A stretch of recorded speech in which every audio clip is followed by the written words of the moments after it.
Hey there everyone, this is Jeff Murrin.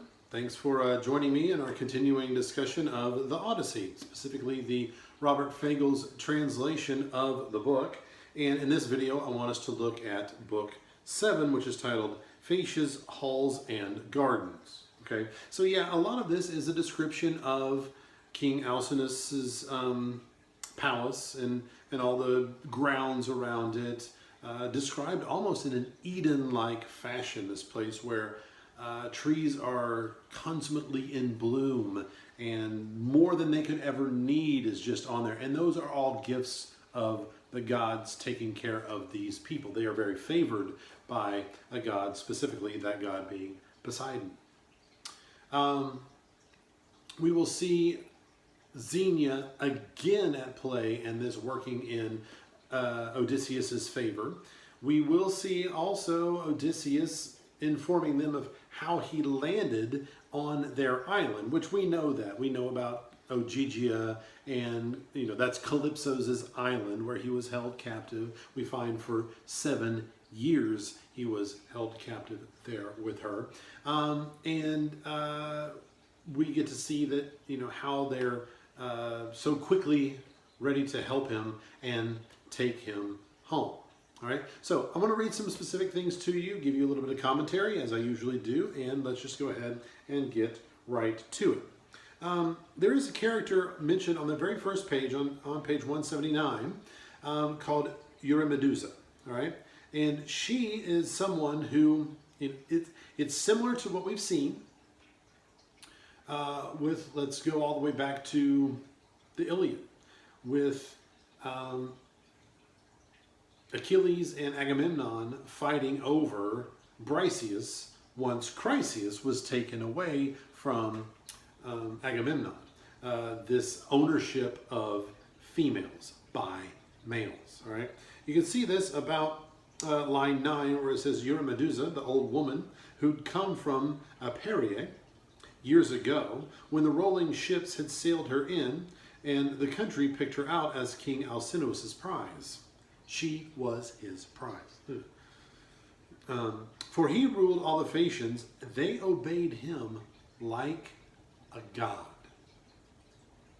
Once she had nursed the white-armed princess in the palace, now she lit a fire and made her supper in the room.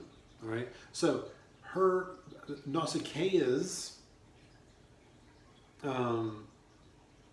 chambermaid is someone who was her own father's prize, if you will. All right. So continuing on, this is interesting how much Athena still is taking care of and seeing that Odysseus gets what he needs. Not granting it outright like a genie, but trying to,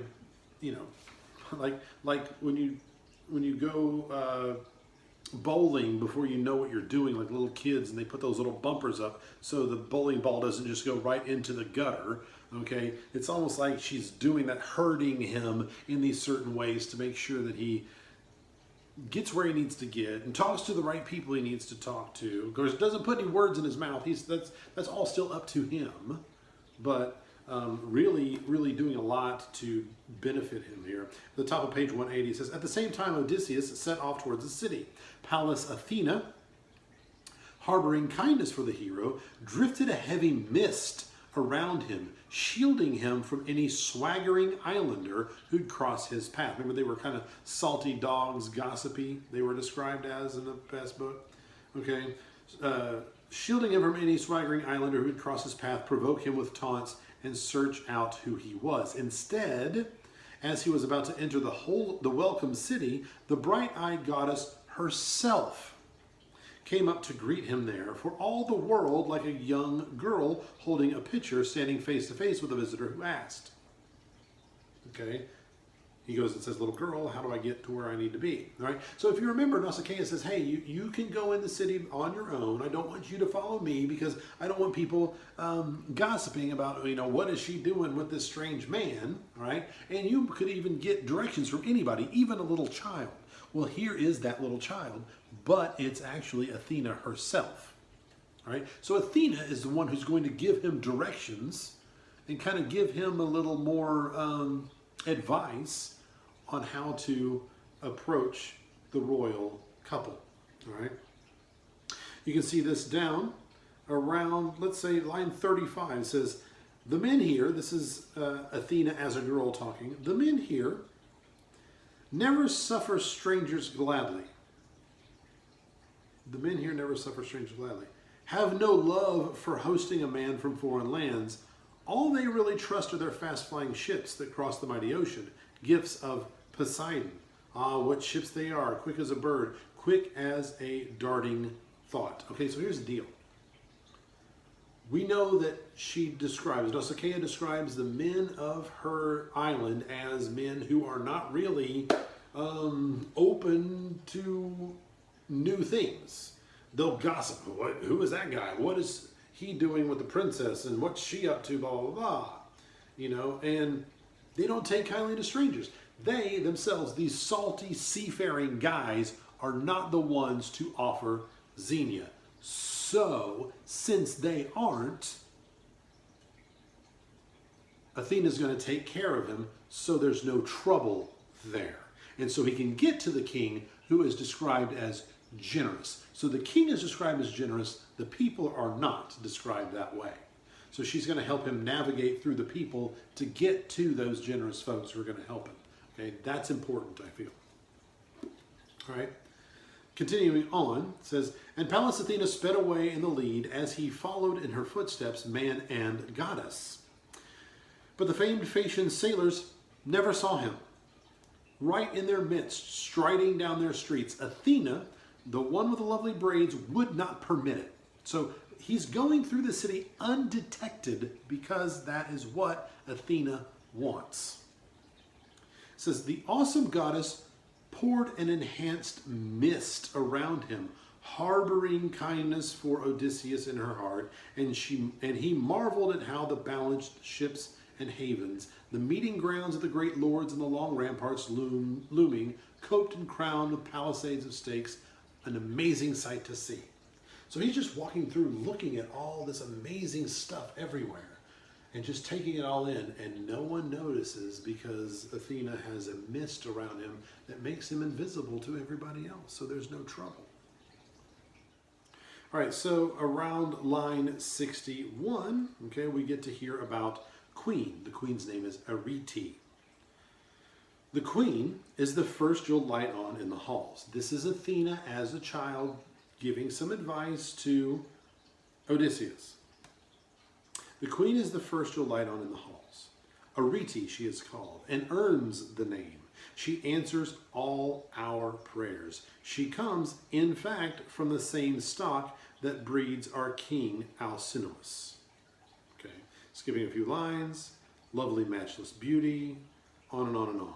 Okay, so it's interesting though, she's from the same stock as Alcinous, the king. So they are of the same people. They are of the same type. And if you remember, Odysseus mentioned last time how king and queen of one mind, there's nothing better than that. All right, so anyway. About line, let's say 76, 77, it says, Alcinous made the girl his wife. All right, this is King Alcinous made the girl is Arete, made Arete his wife, and honors her as no woman is honored on this earth. Of all the wives now keeping households under their husband's sway, such is her pride of place, and always will be so, dear to her loving children, to Alcinous himself and all our people. They gaze on her as a god, saluting her warmly on her walks through town. She lacks nothing in good sense and judgment. She can dissolve quarrels even among men, whoever wins her sympathies. Okay, so she is described in this way. She was taken by Alcinous to be the queen, and he dotes on her. He thinks Arete is the most wonderful thing ever, and she is treated as a goddess by him, by everyone there. So it's interesting that it says, she is treated better than any woman keeping a household under her husband's sway, but that she has so much power like a god. all right? Almost like I said earlier in the last video, the way to the king is through the queen, all right? So, she can dissolve disputes. She can just make everything better and smooth out all difficulties between people. So she's the one you're really going to want to talk to. And this confirms what Nausicaa said from the previous book. All right. It goes on the top of page 182. If only our queen will take you to her heart, then there's hope that you will see your loved ones. Reach your high-roofed house, your native lands at last. That's really all you got to do. You got to get in good with the queen. Once you get in good with the queen, you're golden. Then we have all this visual description, like I said, of the grounds and the palace itself. It's like, it's like the Taj Mahal, if the Taj Mahal were just dropped down into the Garden of Eden. It's just this amazing place, and he is just, Odysseus is just amazed by everything that he sees, all right? And so he goes in through the palace, still covered in that mist that Athena put over him, and sees the queen and falls down at her feet and grabs her knees. And as he does this, boom, Athena lifts the mist. And all of a sudden people are like, oh my God, where did this guy come from? They didn't see him before. It's like he just appears out of nowhere, all right? Let's say about line 165, it says, Odysseus went on, striding down the hall, the man of many struggles, shrouded still in the mist. Athena drifted around him, till he reached Arete and Alcinous the king. And then, the moment he flung his arms around Arete's knees, the God-sent mist rolled back to reveal the great man. And silence seized the feasters all along the hall. Seeing him right before their eyes, they marveled, gazing on him now, as Odysseus pleaded, Queen Arete, daughter of godlike King Rhexenor, here, after many trials, I come to beg for mercy, your husbands, yours, and all these feasters here. May the gods endow them with fortune all their lives. May each hand down to his sons the richest in his house, and the pride of place the realm has granted him. But as for myself, grant me rapid convoy home to my own native land. How far away I've been from all my loved ones, how long I've suffered. Boom, he just appears and is begging for help. All right, it says, in pleading so, the man sank down in the ashes. Okay, so we have this scene here. King, queen, feasters, fireplace. And then all of a sudden this guy just pops out of nowhere, it seems, and just, boom, begging for mercy. Okay, some of the feasters see him in the ashes where it says he fell down. Line 189 there, it says, this is no way, Alcinous, how indecent. Look, our guest on the ground in the ashes by the fire. Your people are holding back, waiting for your signal. Come, raise him up and seat the stranger now in a silver-studded chair. And tell the heralds to mix more wine for all so we can pour out our cups to Zeus, who loves the lightning, champions of suppliants. Suppliants' rights are sacred.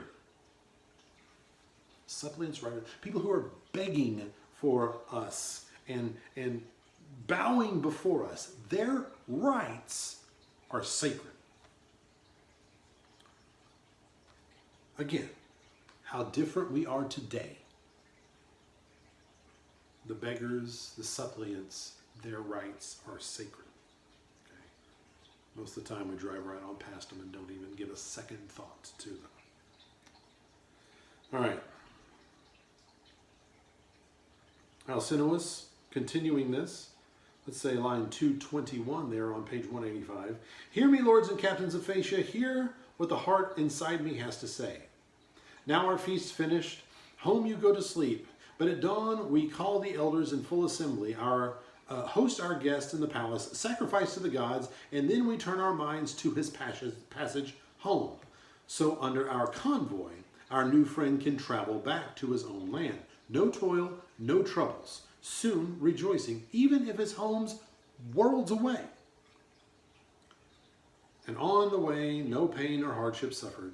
not till he sets foot on native ground again. So he's like, we are going to get this guy home. We are going to give him what he needs so he has no more trouble. He has suffered enough. We are seafaring people. We are the perfect people to see to it that he gets home. Right? So, we will make sure that happens. All right? The top of page 186. There in the future, he must suffer all that fate and the overbearing spinners spun out on his lifeline the very day his mother gave him birth. So, after he's home, he's going to live out his life as he was going to live out his life, and he may still suffer things, but he's not going to suffer getting home. We are going to take care of that because that's what we can offer. But if he's one of the deathless powers out of the blue, the gods are working now in strange new ways, okay? Because there's this idea they have here, like, we're going to help this guy to get home. But he could be a god in disguise, and if he is a god in disguise, that's weird. They're working in different ways. He goes on to say, usually they come talk to us face to face. They don't hide themselves. We are that close in our relationship with the gods that they don't pull this dressing up as humans. They usually come talk to us. But if this is a situation where they're doing that, then we've entered a new phase here, and we might want to look at it. But Odysseus says there, line 243, Alcinous, cross that thought from your mind. I'm nothing like the immortal gods who rule the skies, either in build or breeding. I'm just a mortal man. Right? So that's not going to happen. All right. So they're talking here, and the queen has some things on page 187, 269, line 269 says, the white-armed queen Arete took the lead. She'd spotted the cape and shirt Odysseus wore. Remember, Nausicaa was doing the laundry, and here is this guy appearing out of nowhere wearing their clothes. Okay, it says fine clothes that she'd made herself with all her women. So now her words flew brusquely, sharply. Stranger, I'll be the first to question you myself. Who are you? Where are you from? Who gave you the clothes you're wearing now? Didn't you say you reached us roving on the sea? And so he's like, yeah, okay, let me tell you my story. Let me tell you my story from the island Ogygia and Calypso keeping me there, getting washed up, all the way to meeting your daughter on the beach. All right? I'm just going to lay all this out, give this back, okay? He mentions here 7 years that he was on Calypso's island, all right? And I think that's new information. I don't think that a period of time had been mentioned yet up until this particular book, all right? And then he just says, and your daughter, I saw her and I begged her and she gave me directions here, and now I'm here throwing myself at your feet. He says on page 189, the king says on page 189, that first section, first full section there, says, but in one regard, my friend, the king replied, her good sense missed the mark, this daughter of mine. She never escorted you to our house with all her maids, but she was the first you asked for care and shelter. Like, why didn't she just bring you in herself? He says, your majesty, diplomatic, Odysseus answered. Don't find fault with a flawless daughter now. Not for my sake, please. She urged me herself to follow with her maids. I chose not to, fearing embarrassment. In fact, what if you took offense, seeing us both together? Suspicious we are, men who walk the earth. We guys we're shady characters, okay? So I didn't want to pull anything like that. And is that what really happened? Actually, it was the daughter who said, I don't want anybody, any rumors to fester. So why don't you walk behind me? Odysseus doesn't tell the truth. He says, I chose myself for me to come on my own because it would look weird, a man following a young girl like that. So don't blame her, okay? So this is part of Odysseus's wisdom, all right? He knows, he's like, my daughter, dang it, why didn't she just bring you? And he's like, no, don't blame her. It was my idea all along, and here's why, okay? So he looks like a stand-up guy. she doesn't look like she didn't fulfill the proper xenia. All's taken care of. He says, "Oh no, my friend," Alcinous stated flatly. "I'm hardly a man for reckless, idle anger. Balance is the best in all things." Okay, I don't just fly off the handle. I'm a balanced, even-keeled kind of guy. "Father Zeus, Athena, and Lord Apollo, if only seeing the man you are, seeing we think as one, you," listen to this, check this out, "you could wed my daughter and be my son-in-law and stay right here with us. I'd give you a house and great wealth, if you chose to stay, that is. No Phaeacian would hold you back by force. The curse of Father Zeus on such a thing." So essentially, like, I don't really know you. I just met you. I'm going to be friendly to you. I'm going to take care of you. I'm going to hear your story. But man, I like the cut of your jib. If you wanted to, you could marry my daughter, and I'd be totally okay with that. I don't know about you, but I wouldn't handle some guy just coming up to my house out of nowhere and say, "Hey man, I don't know anything about you. Tell me about yourself. Hey, cool. Want to marry my daughter?" That would not happen. Would not happen. All right? But that's what's going on here. All right?